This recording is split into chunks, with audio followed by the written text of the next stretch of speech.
Hello everyone, this is L Spectra and welcome back to the Land of Empires. And in today's video, I want to use the chance to go over Hero Awakening skills in the Land of Empires, what they do, what effect they have, and is it worth rushing the hero to max in order to unlock the Awakening skill. So starting off with the Season 1 Legendary Heroes, if I could find them that is, Heracles. Now I probably won't go Actually, I will go over the 6 new heroes. I did first impressions on the 6 new heroes in one of my older videos. So I already talked a bit about their awakening skills in that video. However, to make this video comprehensive, I will go over the awakening skills of all legendary heroes. Now, purple heroes also have awakening skills, but purple heroes, you don't really want to use them, so I will not bother going over them. So in Season 1, Heracles, his awakening skill is a rage skill support. And I should mention how there are 2 types of awakening skills. One type of awakening skill buffs the rage skill, meaning that after the rage skill is unleashed, the awakening skill is basically makes your rage skill stronger. And the disadvantage of these awakening skill is that they cannot be transferred through Arma. And whenever you use an Arma, the awakening skill basically gets erased because your ultimate is replaced by your Arma's ultimate. And so the awakening skill becomes kind of useless. So these awakening skills, or whatever awakening skills that are associated with the rage skill, are automatically inferior to awakening skills that are not associated with a rage skill. So those are known as passive awakening skill. So even though you might see the symbol passive here, it does not mean the awakening skill is passive. But passive awakening skill, I'll just give an example right now, is a skill that is not associated with the rage skill. And these skills, you can flexibly use them across different Arma setups. And they really give a lot of benefit. Because as you know, heroes kind of fall behind season by season, but awakening skills, sometimes they can remain useful across different seasons. Because unlike regular skills, not all season awakening skills are power crept. So back to Heracles again, his awakening skill is a rage skill support. So what it does is that it further increases the defense that you gain. Actually, it applies a defense percentage to the infantry after the rage skill is unleashed and the hero gets attacked by the enemy. But because this is a simple addition, you actually do not get much buff out of it. So I would rate this awakening skill as fairly bad, and there's really no rush to awaken Heracles. Except for the stats, of course. Stats are actually fairly important in Season 1, so that might be one of the reasons to actually rush his awakening. Next is Valkyrie, and this is also a rage skill support, and it really doesn't do much. Inflicts frailty, reduces the enemy's damage dealt by 50%, but in this case you really have to pay attention to what it actually hits. To random troop in the target direction for 10 times. I believe Valkyrie only hits the enemy infantry and cavalry, and in Season 1 it is actually the archer that kind of deals most of the damage. So because this skill doesn't really target the archer, 15% really doesn't have too much of an effect on the infantry, and especially not on the cavalry, because you don't typically run many cavalry troops in Season 1. I will probably release a later video where I go over the ideal formations, for example, for Arena across the different seasons. Although in the early seasons, that kind of video might be more difficult due to the release of 6 new heroes, and I don't really understand their performance just yet. So finally, the last Season 1 hero, with the exception of Caesar, is Cleopatra. And in her awakening skill, she reduces the defense of the enemy troop by 40%. Now, I don't know which troop type this specifies, this specifically targets. If this targets the infantry, then it will be half decent, because in Season 1 stats are not really that high. But because this only lasts for 15 seconds, I wouldn't really rate this skill very highly. But this is also a reflection of season 1 heroes. Not only are their skills fairly poor, but the awakening skills are also nothing impressive. Now Caesar's awakening skill, it is a rage skill buff, and it actually deals, it increases the damage dealt by the rage skill and reduces the damage taken. Let's see, so it increases the damage taken by the enemy by 18% for 9 seconds. So this is actually half decent. However, to rush Caesar, you need to be VIP 12. And I think with the 6 new additional heroes, I don't think Caesar's awakening skill is really something to be thought after. Moving on to season 2, starting with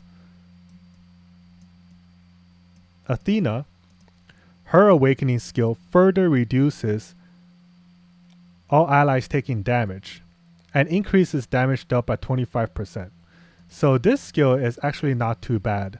The unfortunate part is that Athena's awakening skill does not deal any damage, and this really drops the potential of Athena in combat.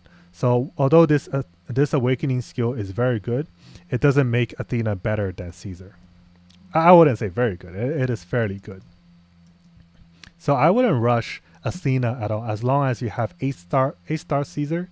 You can see even in season 6, there's, of course, in season 6 there's no more point buying Caesar, but even back when I unlocked him in season 1, there's really, in my opinion, no point in going over 8-star, because you don't really gain all that much benefit from it besides stats and his awakening skill. So the cavalry hero is Lancelot. His awakening skill at the start of the battle increases defense of your troops by 15% for 9 seconds. Not only is the 9-second kind of trash, the percentage is also very, very low. And this is a direct addition, so it is a very bad awakening skill. There is really no point, considering that he's a cavalry as well, there's really no point in raising Lancelot to a very high star. I will probably just keep him at 4 or 5 star, and that is more than enough for him. Finally, Anubis. His awakening skill is a rage skill support. It increases the damage that the rage skill deals and increases the damage taken of the target troop by 15%. Now this is fairly significant because this is kind of like a direct increase. So if there's no other effect that increases damage taken, you basically deal 15%. Anubis, that basically deals 15% more damage, as well as all other heroes that are either dealing normal attacks or using their awakening skills simultaneously to Anubis. So for season 2, this awakening skill is quite good, and that is why Anubis is also quite sought after in season 2. Now, I wouldn't really rush max Anubis because next season there is this hero known as Hanzo, and this hero has been talked about quite a bit in Land of Empires simply because of how good he is. Now, I know this is a review on awakening skills, but I should emphasize that he is so good because suddenly, instead of like these puny numbers, 400 damage, we are jumping up to 600 damage times 4. And 600 times 4, we're jumping from 400% to 2,400%. And it reduces their damage dealt by 30% as well. So not only do you reduce the effectiveness of the infantry, of course, because it is the infantry, it doesn't really have the impact that we would have had if this targeted the archer. But it is still an extra bonus on top of the 240% damage, which is an incredible amount of damage that you're dealing to the opposing infantry. And his awakening skill is actually really, really good. Whenever your troops perform a normal attack, increases their damage dealt by 3%, stacking up to 5 times. Now this is a direct 15% extra damage dealt across all of your unit types. I'm pretty sure that this applies to all unit types, so it will increase the infantry, cavalry, and archer damage all by 15%. And this skill is actually used even in season 6. with Arma. So I can either use Hanzo himself as the archer, or use Hanzo's, but with a different set of primary skills. So I can use the Season 6 Arma, and I will take advantage of this awakening skill effect. And I will mention later, once I go over the Season 6 Archer hero, why his awakening skill is so shit. So the infantry is Horus, and his awakening skill is a rage skill buff. It increases the damage dealt slightly and reduces the damage taken. Now this damage taken is very useful in the era of Hanzo, but in the future, infantries just get so much damage reduction that this skill is not really good, especially since there's Kellerman, who has the disarm ability.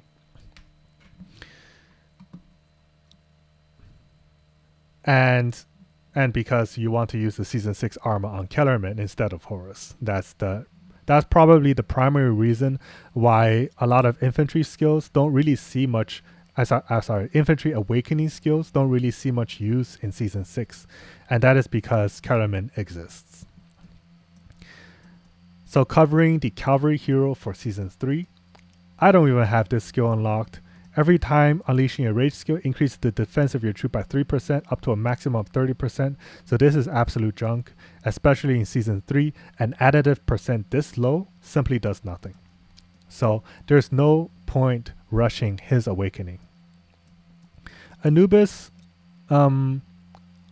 it's nice to rush his awakening, but each season is only like under 2 months, so I wouldn't be too concerned with him.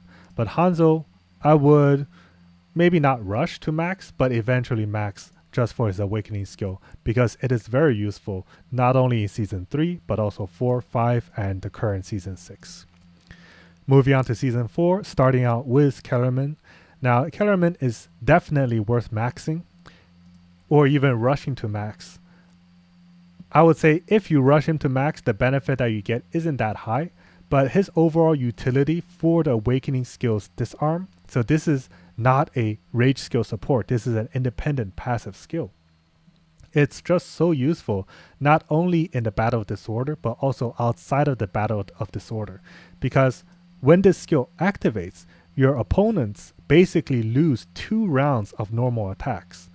So they cannot attack across 2 rounds, which is very, very significant. If their damage is like 5,000, you just saved yourself from taking 10,000 damage.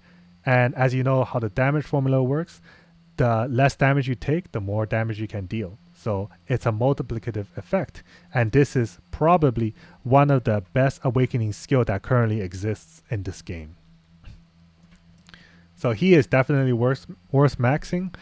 Eventually, I might not rush him because in Season 4, people would run Kellerman a lot of times. And his skill itself, his primary skill, it has inherent disarm. So the extra disarm you get from the awakening skill is not as prominent. But when you don't have any type of disarm, this awakening skill really shines. So my strategy would be to make sure that he is awakened by Season 5. But you don't necessarily need to awaken him in Season 4 itself. The Season 4 Cavalry hero is Morgan, and his awakening skill is actually kind of useful, but due to how powerful Quinn's awakening skill, it kind of outshines this skill. So this skill is a passive skill that adds 20% final attack and final ferocity in the first 15 seconds, and then makes you gain 20% final defense and final HP until the battle ends. This is actually very good for the cavalry, especially kind of in Season 6, because the cavalry unleashes his ultimate, and that ultimate deals a lot of damage when the battle first starts. So you would want that 20% attack and final ferocity boost. Now, some of you might notice that the language here kind of changed. Instead of a straight up additive attack and final ferocity, you have this final added before the term.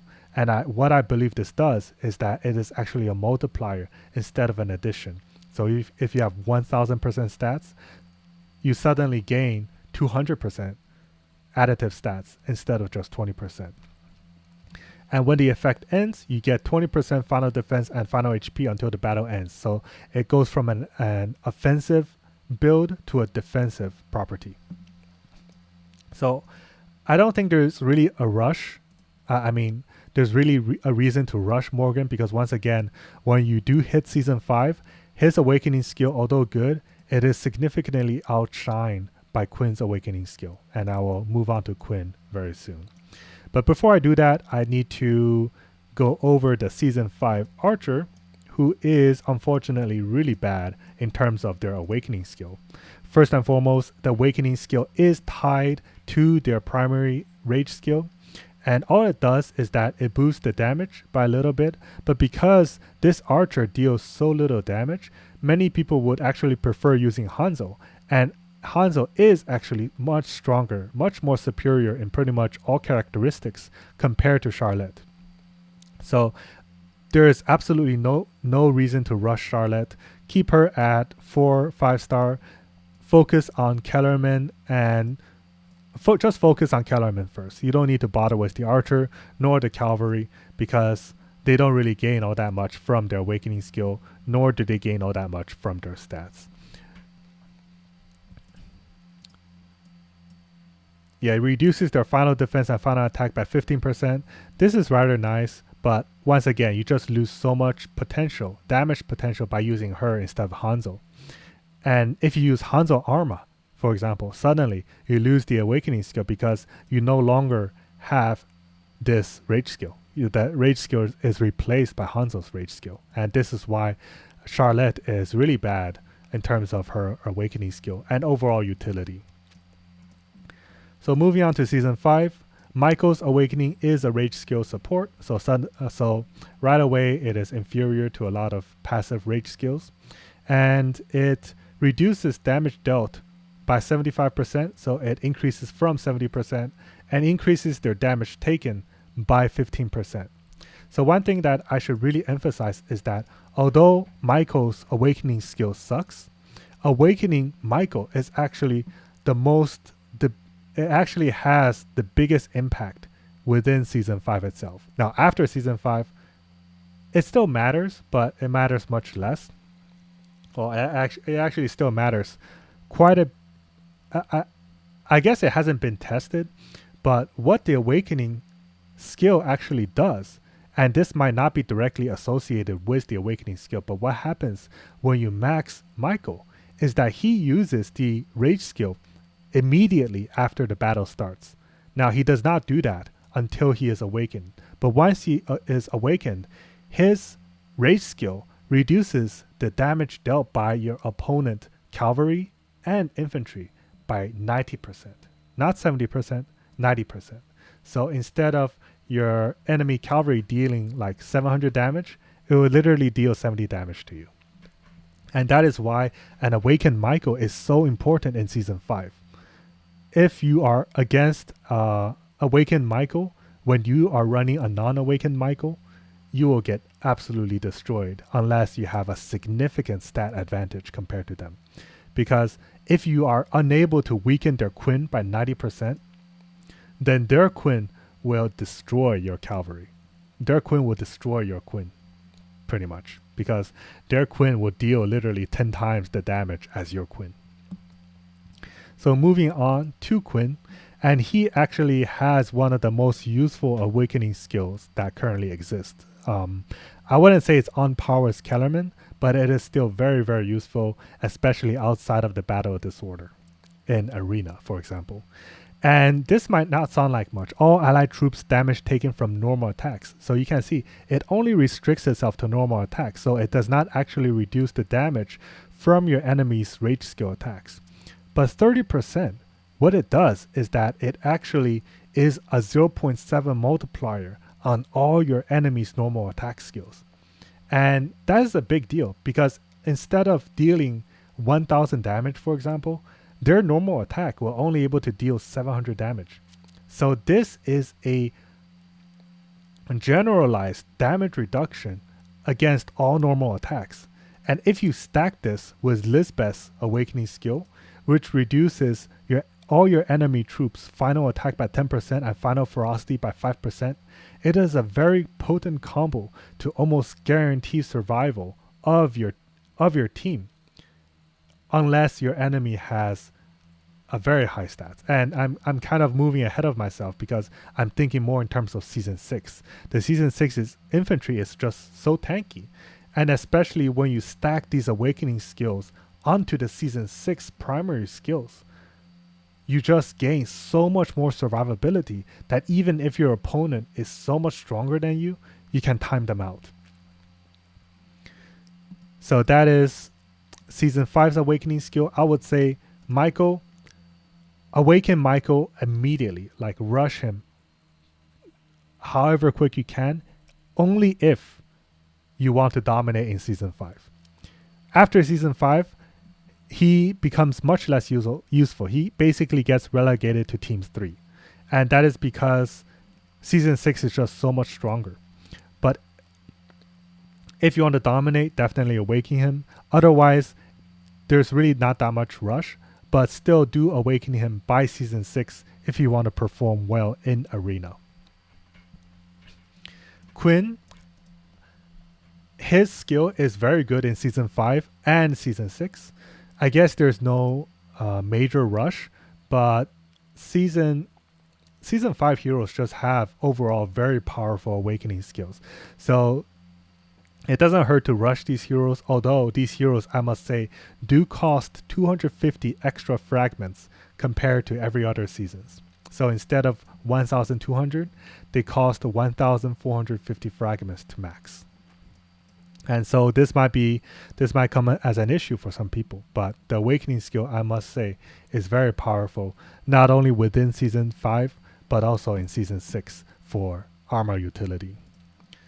And finally, we arrive at season 6 hero, and in contrast to season 5 hero, the season 6 hero's awakening skills are really, really underwhelming. So we can see Frost's awakening skill is a passive skill. For the first 15 seconds of battle, your damage taken is reduced by 15%, but your damage dealt is decreased by 10%. So there's actually a negative aspect to the awakening skill. And the 15% itself is not really good either, because in the first 15 seconds of the battle, the season 6 teams, they really do not do much damage. So this awakening skill itself is almost entirely useless. Moving on to the season 6 cavalry. The awakening itself, the description, we can see that it is really simple.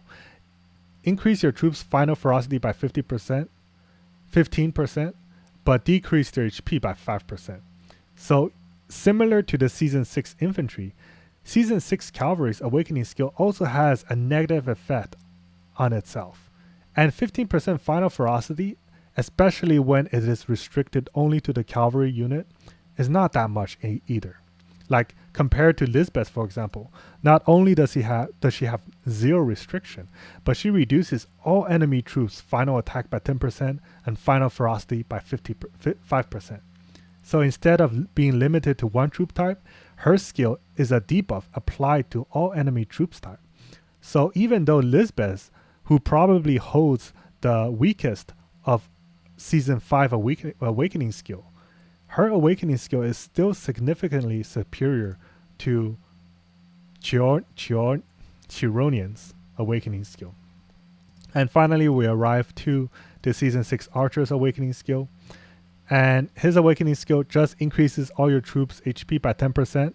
And I've actually not really tested this effect, but based on the language itself, it appears to be an additive awakening skill. So this awakening skill is absolutely useless. So to summarize, in season 6, there is absolutely 0 rush to max any of the season 6 heroes. For Frost, simply because of how strong the season 6 infantry hero is and maybe how strong the season 6 cavalry hero is, you can boost them to like 8 stars just to get the most benefit out of the stats, because they still do have very high stats. If I could show them here. Apparently not. Yeah, they still have 440% attack and defense when maxed. So these stats are very helpful even in Season 6 where players would have around 1000% stats. So to conclude, there's really no rush. There's no need to rush Season 6 heroes to max, although you would get some degree of benefit from maxing them simply based on how powerful they are compared to the previous season. Like in terms of overall power scaling, I think the gap between Season 5 and Season 6 is the biggest out of the gaps between all the different seasons. So I hope everyone enjoyed this summary of awakening skills. I guess I can take the time to go over the awakening skills from extra heroes. This skill is decent. Like it's a straight up increase similar to Quinn, but you can see immediately Quinn does 30%. This hero only 10%. So while this skill is decent, it is quite overshadowed by Quinn's skill. But since this hero is an archer, I guess we can compare him to Hanzo and Lisbeth. So what Hanzo's skill does is that it increases all your units' any damage by 15%. So it is already significantly superior to this skill, which is limited to the archer and has a fairly low multiplier. Lisbeth, she reduces all the enemies' attack, like all the enemies' damage by 15%. So it's similar to Hanzo's skill, much more superior to this skill. Guan Yu, all allies' rage skill damage is increased by 10%. So his skill is similar to Apollo, and of course it suffers the same weakness in comparison to some of the more recent heroes. But of course, in season before Season 4, these awakening skills are quite good. And with the combination of Arma, players will be able to take advantage of them a lot in the arenas.